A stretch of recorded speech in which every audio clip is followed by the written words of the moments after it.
আসসালামু আলাইকুম, কেমন আছেন সবাই?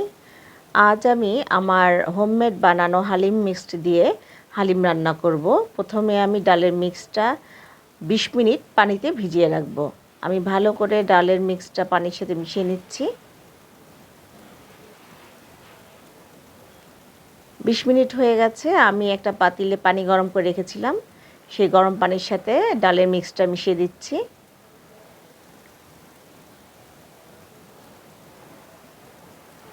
ডালের মিক্সটা মেশানো হয়ে গেছে। আর এদিকে একটা কড়াইতে আমি তেল দিয়ে তাতে পেঁয়াজ কুচি দিয়ে দিচ্ছি। আজকে আমি হালিমটা রান্না করব মুরগির মাংস দিয়ে। যদিও মুরগির মাংস হালিম অত মজা না, কিন্তু আমার ছেলে খেতে চেয়েছে বলে আজকে আমার মুরগির মাংস দিয়ে রান্না করা। আসলে এটা হবে একটু রেশিও হালিম, মানে হাড্ডি থাকবে না, শুধু মাংসটা থাকবে। আমি মাংসটা একটু ভেজে নিলাম। দিয়ে দিচ্ছি আদা রসুন বাটা।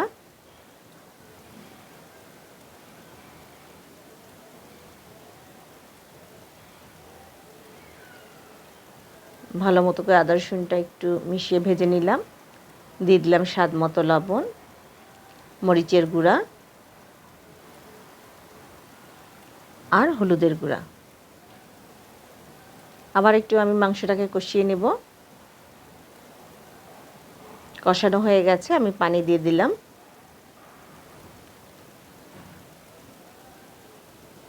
পানির সাথে মাংসটাকে আবার ভালো করে মিশিয়ে ঢাকনা দিয়ে ঢেকে দিব, যতক্ষণটা মাংসটা সিদ্ধ না হয়। মাংসটা সিদ্ধ হয়ে গেছে, মাংস হাড্ডি আলাদা হয়ে গেছে। আমি হাড্ডিগুলো তুলে ফেলে দিব, শুধু এই মাংসটাই হালিমে ব্যবহার করা হবে। আর এখন দিয়ে দিচ্ছি হালিমের বানানো মশলাটা।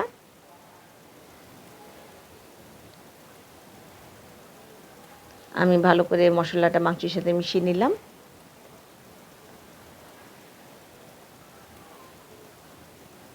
আর এদিকে ডালটা সিদ্ধ হয়ে গেছে। আমি এখন মাংসগুলো ডালের ভিতর দিয়ে দিব।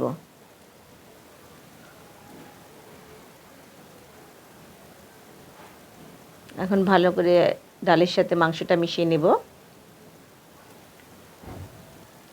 আবার একটু লবণ দিয়ে দিলাম।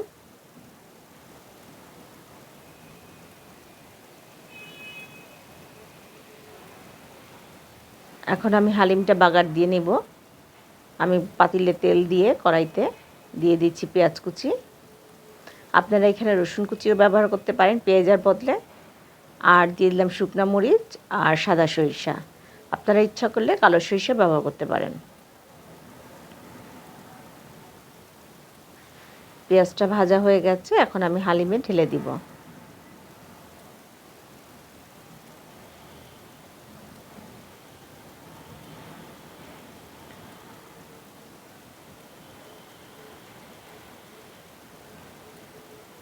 ভালো করে পেঁয়াজটা মিশিয়ে নেবেন।